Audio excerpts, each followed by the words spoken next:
When Miss Silverton, stage starlet, goes out of town, she always stays in her favorite room in her favorite hotel. Seems simple enough, right? P.G. Wodehouse, today on the Classic Tales podcast.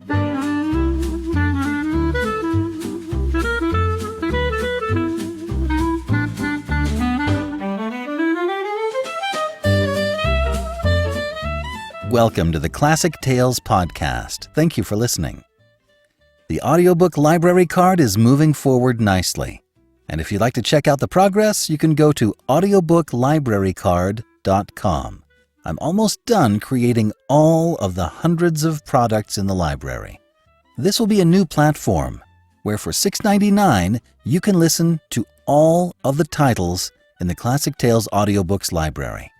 The library contains dozens of novel-length titles that have never been on the podcast.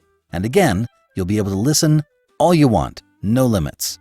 Furthermore, folks with businesses, libraries, students, what have you, will be able, for a crazy low monthly subscription, to give complete access to all their people. This will be a great, all-inclusive solution to your audiobook needs. So keep your ears peeled for new developments, and I'll keep you up to date.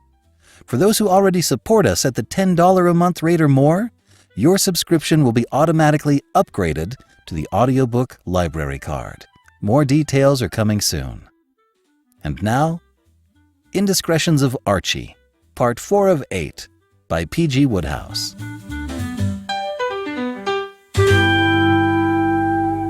Chapter 12. Bright Eyes and a Fly. The Hermitage, unrivaled scenery, superb cuisine, Daniel Brewster proprietor, was a picturesque summer hotel in the green heart of the mountains, built by Archie's father-in-law shortly after he assumed control of the Cosmopolis. Mr. Brewster himself seldom went there, preferring to concentrate his attention on his New York establishment, and Archie and Lucille, breakfasting in the airy dining room some 10 days after the incidents recorded in the last chapter, had consequently to be content with 2 out of the 3 advertised attractions of the place. Through the window at their side, quite a slab of the unrivaled scenery was visible. Some of the superb cuisine was already on the table, and the fact that the eye searched in vain for Daniel Brewster proprietor filled Archie, at any rate, with no sense of aching loss. He bore it with equanimity, and even with positive enthusiasm. In Archie's opinion, practically all the place needed to make it an earthly paradise was for Mr. Daniel Brewster to be about 47 miles away from it. It was at Lucille's suggestion that they had come to the Hermitage. Never a human sunbeam, Mr. Brewster had shown such a bleak front to the world, and particularly to his son-in-law, in the days following the Pongo incident, that Lucille had thought that he and Archie would for a time at least be better apart, a view with which her husband cordially agreed. He had enjoyed his stay at the Hermitage, and now he regarded the eternal hills with the comfortable affection of a healthy man who is breakfasting well. "It's going to be another perfectly topping day," he observed, eyeing the shimmering landscape, from which the morning mists were swiftly shredding away like faint puffs of smoke. "Just the day you ought to have been here." "Yes, it's too bad I've got to go. New York will be like an oven." "Put it off." "I can't, I'm afraid. I have a fitting." Archie argued no further. He was a married man of old enough standing to know the importance of fittings. "Besides," said Lucille, "I want to see Father." Archie repressed an exclamation of astonishment. "I'll be back tomorrow evening. You will be perfectly happy." "Queen of my soul, you know I can't be happy with you away. You know." "Yes?" murmured Lucille appreciatively. She never tired of hearing Archie say this sort of thing. Archie's voice had trailed off. He was looking across the room. "By Jove!" he exclaimed. "What an awfully pretty woman!" "Where?" "Over there, just coming in. I say, what wonderful eyes! I don't think I ever saw such eyes. Did you notice her eyes? Sort of flashing. Awfully pretty woman." Warm though the morning was, a suspicion of chill descended upon the breakfast table. A certain coldness seemed to come into Lucille's face. She could not always share Archie's fresh young enthusiasms. Do you think so? Wonderful figure, too. Yes?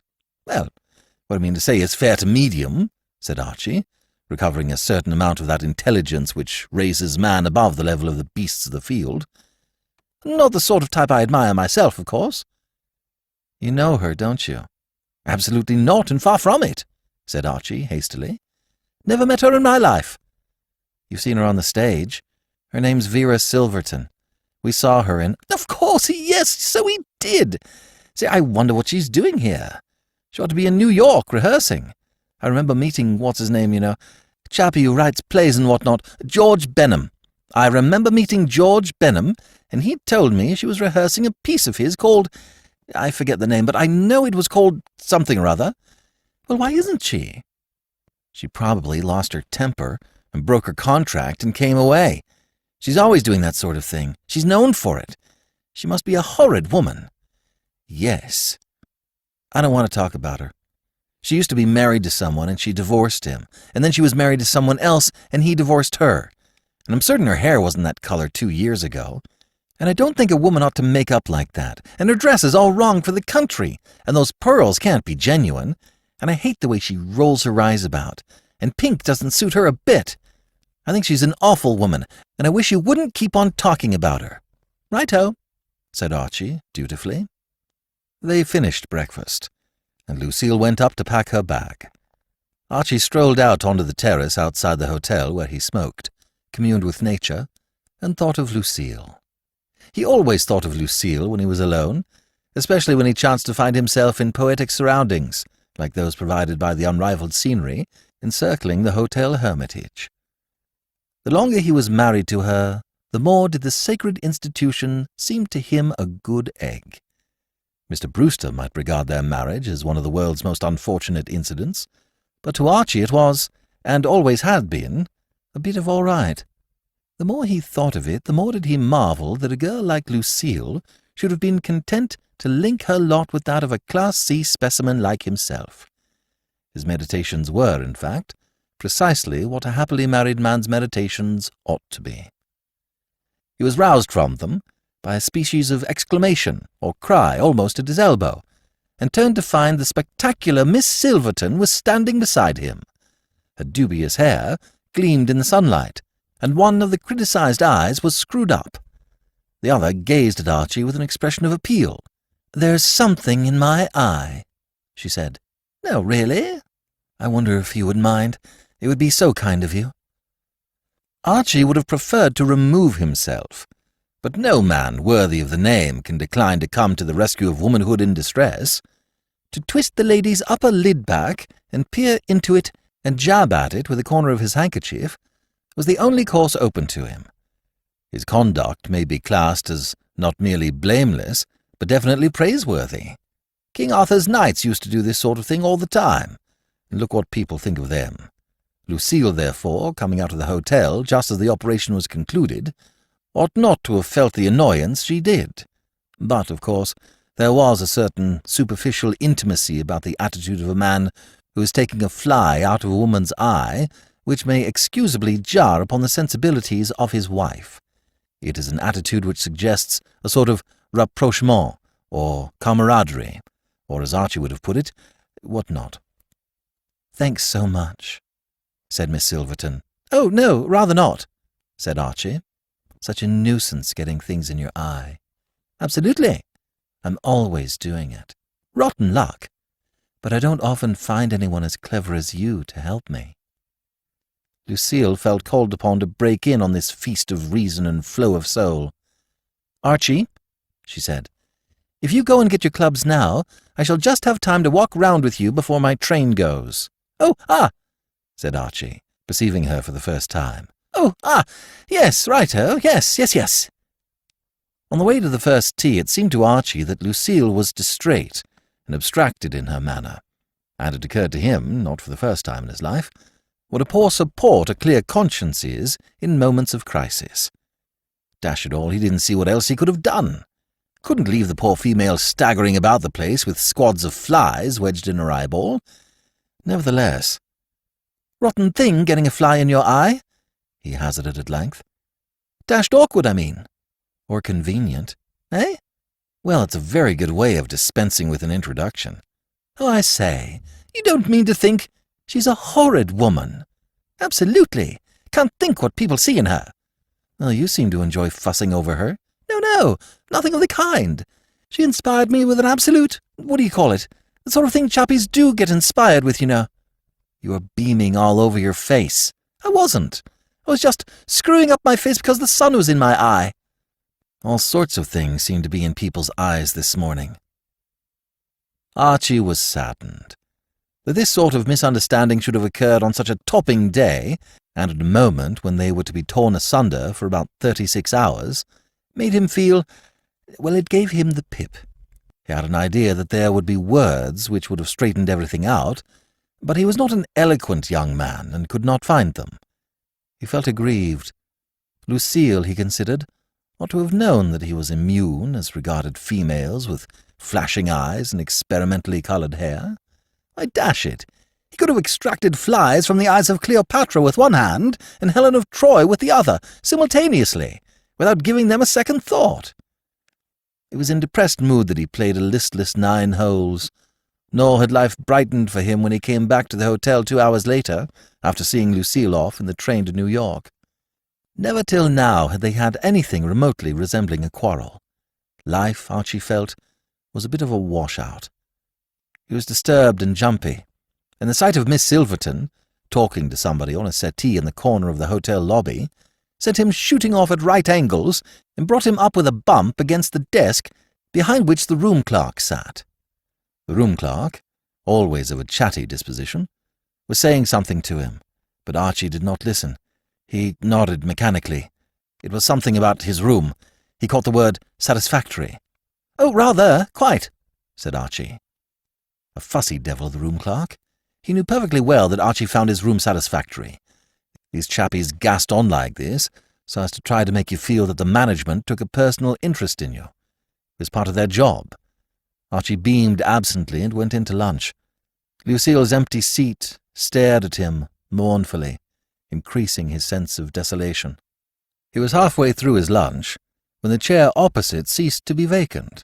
Archie, transferring his gaze from the scenery outside the window, perceived that his friend, George Benham, the playwright, had materialized from nowhere and was now in his midst. "Hello," he said. George Benham was a grave young man, whose spectacles gave him the look of a mournful owl. He seemed to have something on his mind besides the artistically straggling mop of black hair which swept down over his brow.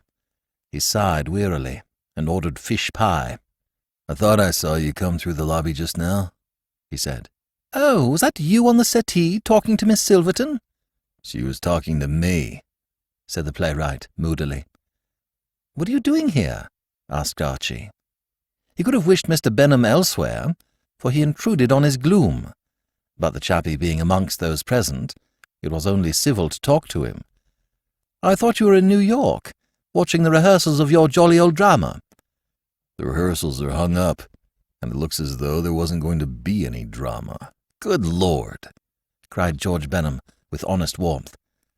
"With opportunities opening out before one on every side, with life extending prizes to one with both hands, when you see coal heavers making $50 a week, and the fellows who clean out the sewers going happy and singing about their work, why does a man deliberately choose a job like writing plays? Job was the only man that ever lived who was really qualified to write a play, and he would have found it pretty tough going if his leading woman had been anyone like Vera Silverton." Archie, and it was this fact, no doubt, which accounted for his possession of such a large and varied circle of friends, was always able to shelve his own troubles in order to listen to other people's hard-luck stories. "Tell me all, laddie," he said. "Release the film. Has she walked out on you?" "Left us flat. How did you hear about it?" "Oh, she told you, of course." Archie hastened to try to dispel the idea that he was on any such terms of intimacy with Miss Silverton. No. My wife said she thought it must be something of that nature or other, when she saw her come in to breakfast. I mean to say," said Archie, reasoning closely, "women can't come into breakfast here and be rehearsing in New York at the same time. Why did she administer the raspberry, old friend?" Mr. Benham helped himself to fish pie and spoke dully through the steam. "Well, what happened was this. Knowing her as intimately as you do—" "I don't know her." "Well, anyway, it was like this. As you know, she has a dog." "I didn't know she had a dog," protested Archie. It seemed to him that the world was in conspiracy to link him with this woman. "Well, she has a dog, a beastly great whacking brute of a bulldog, and she brings it to rehearsal." Mr. Benham's eyes filled with tears, as in his emotion he swallowed a mouthful of fish pie some 83 degrees Fahrenheit hotter than it looked. In the intermission caused by this disaster, his agile mind skipped a few chapters of the story, and when he was able to speak again, he said, "So then there was a lot of trouble. Everything broke loose." "Why?" Archie was puzzled. "Did the management object to her bringing the dog to rehearsal?" "A lot of good that would have done. She does what she likes in the theater." "Then why was there trouble?" "You weren't listening," said Mr. Benham reproachfully. "I told you. The dog came snuffling up to where I was sitting. It was quite dark in the body of the theater, you know. And I got up to say something about something that was happening on the stage, and somehow I must have given it a push with my foot." "I see," said Archie, beginning to get the run of the plot. "You kicked her dog?" "Pushed it, accidentally, with my foot." "I understand. And when you brought off this kick—" "Push," said Mr. Benham austerely.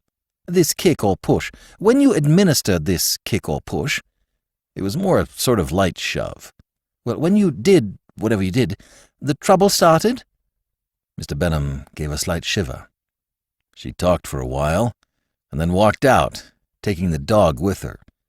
You see, this wasn't the first time it had happened." "Good Lord! Do you spend your whole time doing that sort of thing?" "It wasn't me the first time. It was the stage manager. He didn't know whose dog it was, and it came waddling onto the stage, so he gave it a sort of pat, a kind of flick." "A slosh?" "Not a slosh," corrected Mr. Benham firmly. "You might call it a tap, with the prompt script. Well, we had a lot of difficulty soothing her over that time. Still, we managed to do it. But she said that if anything of the sort occurred again, she would chuck up her part." "She must be fond of the dog," said Archie, for the first time feeling a touch of goodwill and sympathy towards the lady. "She's crazy about it. That's what made it so awkward when I happened, quite inadvertently, to give it this sort of accidental shove. Well, we spent the rest of the day trying to get her on the phone at her apartment, and finally we heard that she had come here. So I took the next train and tried to persuade her to come back. She wouldn't listen, and that's how matters stand." "Pretty rotten," said Archie sympathetically. "You can bet it's pretty rotten, for me. There's nobody else who can play the part. Like a chump, I wrote the thing specially for her. It means the play won't be produced at all if she doesn't do it. So you're my last hope." Archie, who was lighting a cigarette, nearly swallowed it. "I am?" "I thought you might persuade her. Point out to her what a lot hangs on her coming back. Jolly her along. You know the sort of thing." "But my dear old friend, I tell you I don't know her." Mr. Benham's eyes opened behind their zareba of glass. "Well, she knows you. When you came through the lobby just now, she said that you were the only real human being she had ever met." "Well, as a matter of fact, I did take a fly out of her eye, but—" "You did? Well, then, the whole thing's simple. All you have to do is to ask her how her eye is, and tell her she has the most beautiful eyes you ever saw, and coo a bit." "But my dear old son—" The frightful program which his friend had mapped out stunned Archie. "I simply can't. Anything to oblige and all that sort of thing, but when it comes to cooing, distinctly napoo." "Nonsense. It isn't hard to coo. You don't understand, laddie. You're not a married man. I mean to say, whatever you say for or against marriage, personally I'm all for it and consider it a ripe egg. The fact remains that it practically makes a chappie a spent force as a cooer. I don't want to dish you in any way, old bean, but I must firmly and resolutely decline to coo." Mr. Benham rose and looked at his watch. "I have to be moving," he said. "I've got to get back to New York and report. I'll tell them that I haven't been able to do anything myself, but that I've left the matter in good hands. I know you'll do your best." "But, laddie—" "Think," said Mr. Benham solemnly, "of all that depends on it. The other actors, the small part people thrown out of a job, myself. But no, perhaps you'd better touch very lightly or not at all on my connection with the thing. Well, you know how to handle it. I feel I can leave it to you. Pitch it strong. Goodbye, my dear old man, and 1,000 thanks. I'll do the same for you another time." He moved towards the door, leaving Archie transfixed. Halfway there, he turned and came back. "Oh, by the way," he said, "my lunch. Have it put on your bill, will you? I haven't time to stay and settle. Goodbye, goodbye." Chapter 13. Rallying Round Percy. It amazed Archie through the whole of the long afternoon to reflect how swiftly and unexpectedly the blue and brilliant sky of life can cloud over, and with what abruptness a man who fancies that his feet are on solid ground can find himself immersed in fate's gumbo. He recalled, with a bitterness with which one does recall such things, that morning he had risen from his bed without a care in the world, his happiness unruffled even by the thought that Lucille would be leaving him for a short space. He had sung in his bath. Yes, he had chirruped like a bally linnet. And now, some men would have dismissed the unfortunate affairs of Mr. George Benham from their mind as having nothing to do with themselves. But Archie had never been made of this stern stuff. The fact that Mr. Benham, apart from being an agreeable companion with whom he had lunched occasionally in New York, had no claims upon him, affected him little. He hated to see his fellow man in trouble. On the other hand, what could he do? To seek Miss Silverton out and plead with her, even if he did it without cooing, would undoubtedly establish an intimacy between them which, instinct told him, might tinge her manner after Lucille's return with just that suggestion of auld lang syne which makes things so awkward. His whole being shrank from extending to Miss Silverton that inch which the female artistic temperament is so apt to turn into an L. And when, just as he was about to go in to dinner, he met her in the lobby, and she smiled brightly at him and informed him that her eye was now completely recovered, he shied away like a startled mustang of the prairie, and abandoning his intention of worrying the table d'hote in the same room with the amiable creature, tottered off to the smoking-room, where he did the best he could with sandwiches and coffee. Having got through the time as best he could till 11 o'clock, he went up to bed. The room to which he and Lucille had been assigned by the management was on the second floor, pleasantly sunny by day, and at night filled with cool and heartening fragrance of the pines. Hitherto, Archie had always enjoyed taking a final smoke on the balcony overlooking the woods. But tonight, such was his mental stress that he prepared to go to bed directly he had closed the door. He turned to the cupboard to get his pyjamas. His first thought, when even after a second scrutiny no pyjamas were visible, was that this was merely another of those things which happen on days when life goes wrong. He raked the cupboard for a third time with an annoyed eye. From every hook hung various garments of Lucille's, but no pyjamas. He was breathing a soft malediction preparatory to embarking on a point-to-point hunt for his missing property, when something in the cupboard caught his eye and held him for a moment puzzled. He could have sworn that Lucille did not possess a mauve negligée. Why, she had told him a dozen times that mauve was a colour which she did not like. He frowned perplexedly, and as he did so, from near the window came a soft cough. Archie spun round and subjected the room to as close a scrutiny as that which he had bestowed upon the cupboard. Nothing was visible. The window opening onto the balcony gaped wide. The balcony was manifestly empty. Oof. This time there was no possibility of error. The cough had come from the immediate neighbourhood of the window.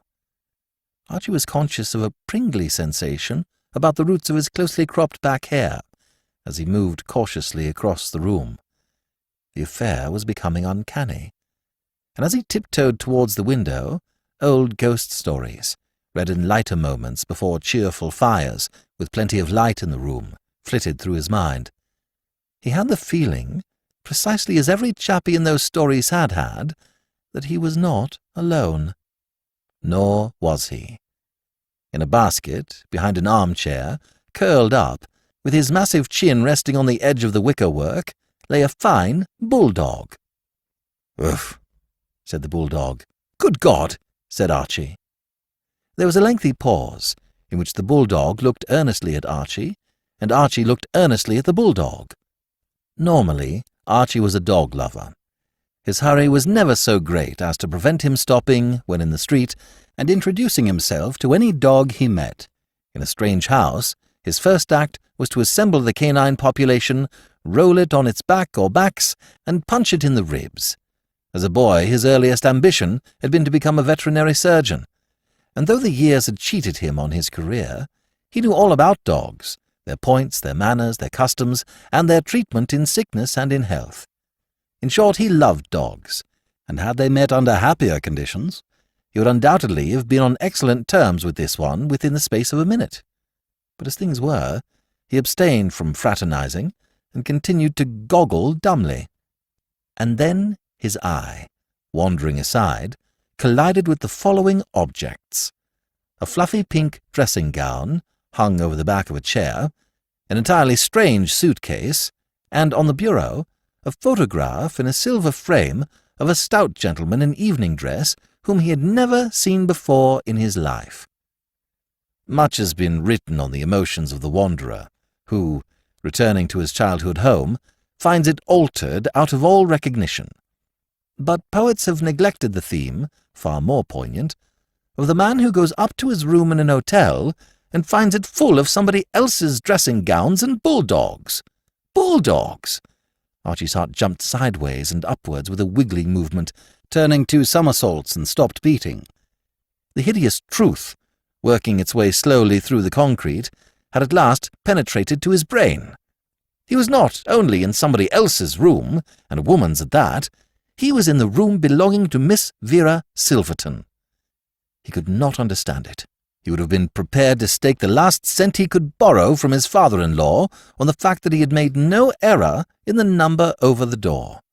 Yet, nevertheless, such was the case, and below par though his faculties were at the moment, he was sufficiently alert to perceive that it behooved him to withdraw. He leaped to the door, and as he did so, the handle began to turn. The cloud which had settled on Archie's mind lifted abruptly. For an instant, he was unable to think about 100 times more quickly than was his leisurely wont. Good fortune had brought him to within easy reach of the electric light switch. He snapped it back, and was in darkness. Then, diving silently and swiftly to the floor, he wriggled under the bed. The thud of his head against what appeared to be some sort of joist or support, unless it had been placed there by the maker as a practical joke, on the chance of this kind of thing happening some day, coincided with the creak of the opening door. Then the light was switched on again, and the bulldog in the corner gave a welcoming woofle. "And how is Mamma's precious angel?" Rightly concluding that the remark had not been addressed to himself, and that no social obligation demanded that he reply, Archie pressed his cheek against the boards and said nothing. The question was not repeated, but from the other side of the room came the sound of a patted dog. Did he think his mother had fallen down dead and was never coming up? The beautiful picture which these words conjured up filled Archie with that yearning for the might have been, which is always so painful. He was finding his position physically as well as mentally distressing. It was cramped under the bed, and the boards were harder than anything he had ever encountered. Also, it appeared to be the practice of the housemaids at the Hotel Hermitage to use the space below the beds as a depository for all the dust which they had swept off the carpet, and much of this was insinuating itself into his nose and mouth.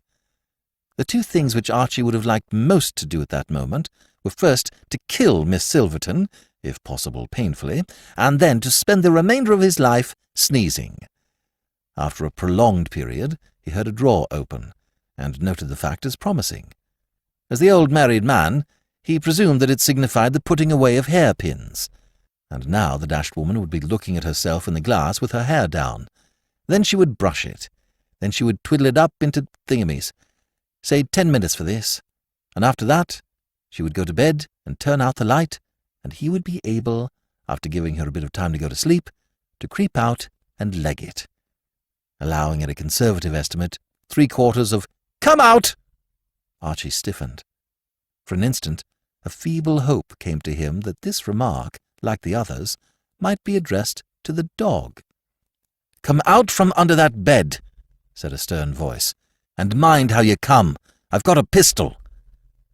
"Well, I mean to say, said Archie, in a propitiatory voice, emerging from his lair like a tortoise and smiling as winningly as a man can who has just bumped his head against the leg of a bed.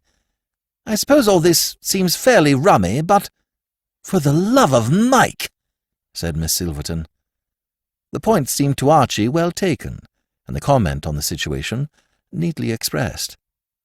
"What are you doing in my room?" "Well, if it comes to that, shouldn't have mentioned it if you hadn't brought the subject up in the course of general chit-chat. But what are you doing in mine?" "Yours? Well, apparently there's been a bloomer of some species somewhere, but this was the room I had last night," said Archie. "But the desk clerk said that he had asked you if it would be quite satisfactory to you giving it up to me, and you said yes. I come here every summer, when I'm not working, and I always have this room." "By Jove, I remember now. The chappie did say something to me about the room, but I was thinking of something else, and it rather went over the top. So that's what he was talking about, was it?" Miss Silverton was frowning. A moving picture director, scanning her face, would have perceived that she was registering disappointment. "Nothing breaks right for me in this darned world," she said regretfully. "When I caught sight of your leg sticking out from under the bed, I did think that everything was all lined up for a real find, and at last I could close my eyes and see the thing in the papers. On the front page with photographs, 'Plucky actress captures burglar.' Darn it. Fearfully sorry, I just needed something like that. I've got a press agent, and I will say for him that he eats well and sleeps well and has just enough intelligence to cash his monthly check without forgetting what he went into the bank for, but outside of that, you can take it from me, he's not one of the world's workers. He's about as much solid use to a girl with aspirations as a pain in the lower ribs. It's 3 weeks since he got me into print at all, and then the brightest thing he could think up was that my favorite breakfast fruit was an apple. Well, I ask you." "Rotten," said Archie. "I did think that for once my guardian angel had gone back to work and was doing something for me. Stage star and midnight marauder," murmured Miss Silverton wistfully. "Footlight favorite, foils felon." "Bit thick," agreed Archie sympathetically. "Well, you'll probably be wanting to get to bed and all that sort of rot, so I may as well be popping, what? Cheerio!" A sudden gleam came into Miss Silverton's compelling eyes. "Wait." "Eh?" "Wait, I've got an idea." The wistful sadness had gone from her manner. She was bright and alert. "Sit down." "Sit down?" "Sure. Sit down and take the chill off the armchair. I've thought of something." Archie sat down as directed. At his elbow, the bulldog eyed him gravely from the basket. "Do they know you at this hotel?" "Know me? Well, I've been here about a week. I mean, do they know who you are? Do they know you're a good citizen?" "Well, if it comes to that, I suppose they don't, but—" "Fine," said Miss Silverton appreciatively. "Then it's all right. We can carry on." "Carry on? Why, sure. All I want is to get the thing into the papers. It doesn't matter to me if it turns out later that there was a mistake and that you weren't a burglar trying for my jewels after all. It makes just as good a story either way. I can't think why that never struck me before. Here have I been kicking because you weren't a real burglar when it doesn't amount to a hill of beans whether you are or not. All I've got to do is to rush out and yell and rouse the hotel, and they come in and pinch you, and I give the story to the papers, and everything's fine." Archie leaped from his chair. "I say, what?" "What's on your mind?" inquired Miss Silverton considerately. "Don't you think it's a nifty scheme?" "Nifty? My dear old soul, it's frightful." "Can't see what's wrong with it," grumbled Miss Silverton. "After I've had someone get New York on the long-distance phone and give the story to the papers, you can explain, and they'll let you out. Surely to goodness you don't object, as a personal favor to me, to spending an hour or two in a cell. Why, probably they haven't got a prison at all out in these parts, and you'll simply be locked in a room. A child of 10 could do it on his head, said Miss Silverton. A child of 6, she amended. But dash it! I mean, what do you mean to say? I'm married. Yes, said Miss Silverton, with the politeness of faint interest. I've been married myself. I wouldn't say it's altogether a bad thing, mind you, for those that like it, but a little of it goes a long way. My first husband, she proceeded reminiscently, was a travelling man. I gave him a 2 weeks tryout, and then I told him to go on travelling. My second husband, now he wasn't a gentleman in any sense of the word. I remember once— You don't seem to grasp the point, the jolly old point. You fail to grasp it. If this bally thing comes out, my wife will be most frightfully sick. Miss Silverton regarded him with pained surprise. Do you mean to say you would let a little thing like that stand in the way of my getting on the front page of all the papers, with photographs? Where's your chivalry? Never mind my dashed chivalry. Besides, what does it matter if she does get a little sore? She'll soon get over it. You can put that right away. Buy her a box of candy. Not that I'm strong for candy myself. What I always say is, it may taste good, but look what it does to your hips. I give you my honest word that when I gave up eating candy, I lost 11 ounces the first week. My second husband— No, I'm a liar. It was my third. My third husband said, Say, what's the big idea? Where are you going? Out, said Archie, firmly. Bally, out! A dangerous light flickered in Miss Silverton's eyes. That'll be all of that, she said, raising the pistol. You stay right where you are, or I'll fire. Righto. I mean it. My dear old soul, said Archie. In the recent unpleasantness in France, I had chappies popping off things like that at me all day and every day for close on 5 years. And here I am, what? I mean to say, if I've got to choose between staying here and being pinched in your room by the local constabulary, and having the dashed thing get into the papers and all sorts of trouble happening, and my wife getting the wind-up, and, I say, if I've got to choose— Suck a lozenge and start again, said Miss Silverton. Well, what I mean to say is, I'd much rather take a chance of getting a bullet in the old bean than that. So loose it off and the best of luck. Miss Silverton lowered the pistol, sank into a chair, and burst into tears. I think you're the meanest man I ever met, she sobbed. You know perfectly well the bang would send me into a fit. In that case, said Archie, relieved, cheerio, good luck, pip-pip toodle-doo and goodbye. I'll be shifting. Yes, you will, cried Miss Silverton, energetically recovering with amazing swiftness from her collapse. Yes, you will. I by no means suppose. You think just because I'm no champion with that pistol I'm helpless? You wait, Percy. My name is not Percy. I never said it was. Percy! Percy, come to muzzer. There was a creaking rustle from behind the armchair. A heavy body flopped on the carpet. Out into the room, heaving himself along as though sleep had stiffened his joints, and breathing stertorously through his tilted nose, moved the fine bulldog. Seen in the open, he looked even more formidable than he had done in his basket. Guard him, Percy! Good dog! Guard him! Oh, heavens, what's the matter with him? And with these words, the emotional woman, uttering a wail of anguish, flung herself on the floor beside the animal. Percy was indeed in manifestly bad shape. He seemed quite unable to drag his limbs across the room. There was a curious arch in his back, and as his mistress touched him, he cried out plaintively, Percy! Oh, what is the matter with him? His nose is burning! Now was the time, with both sections of the enemy's forces occupied, for Archie to have departed softly from the room. But never, since the day when at the age of 11 he had carried a large, damp and muddy terrier with a sore foot 3 miles, and deposited him on the best sofa in his mother's drawing-room, had he been able to ignore the spectacle of a dog in trouble. He does look bad, what? He's dying! Oh, he's dying! Is it distemper? He's never had distemper! Archie regarded the sufferer with the grave eye of the expert. He shook his head. It's not that, he said. Dogs with distemper make a sort of snifting noise. But he is making a snifting noise. No, he's making a snuffling noise. Great difference between snuffling and snifting. Not the same thing at all. I mean to say, when they sniffed, they sniffed. And when they snuffled, they, as it were, snuffle. That's how you can tell.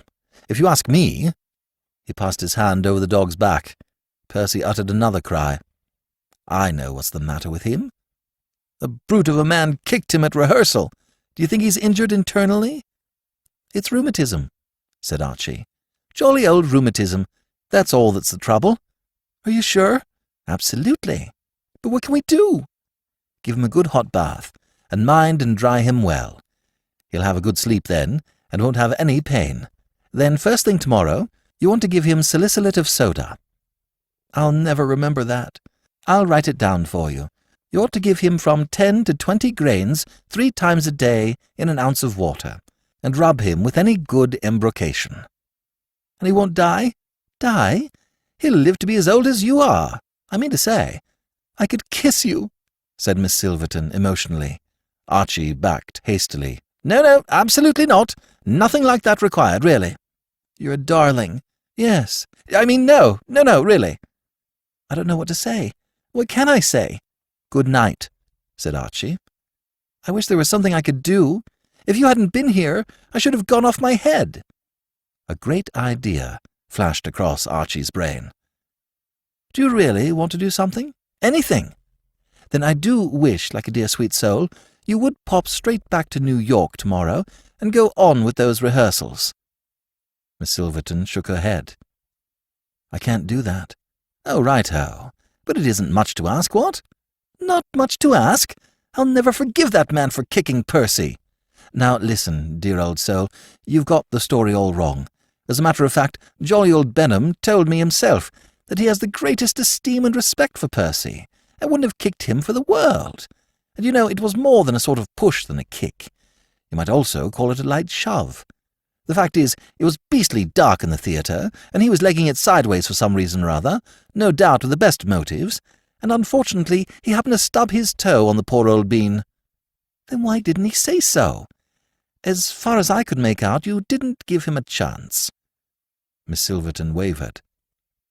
"I always hate going back after I've walked out on a show," she said. "It seems so weak." "Not a bit of it. They'll give 3 hearty cheers and think you a topper. Besides, you've got to go to New York in any case, to take Percy to a vet, you know, what?" "Of course. How right you always are."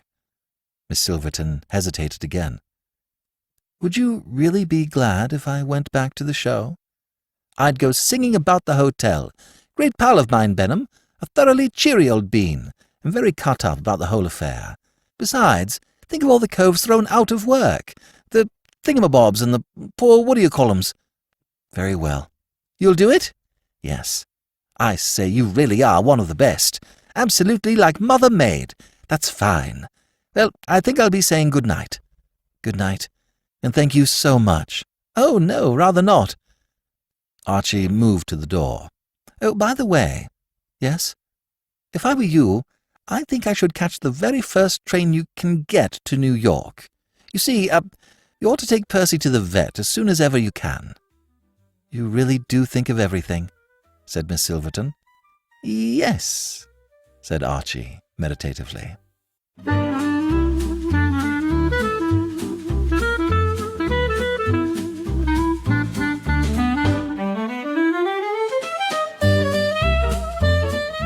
This is B.J. Harrison. I hope you've enjoyed this unabridged production of Indiscretions of Archie, Part 4 of 8 by P.G. Wodehouse. If you've enjoyed this book, you may also enjoy Something New, also by P.G. Wodehouse, and Love Among the Chickens. You can find these and other Classic Tales audiobooks at our website, classictalesaudiobooks.com. Thank you for joining me today and allowing classic literature to awaken your better self.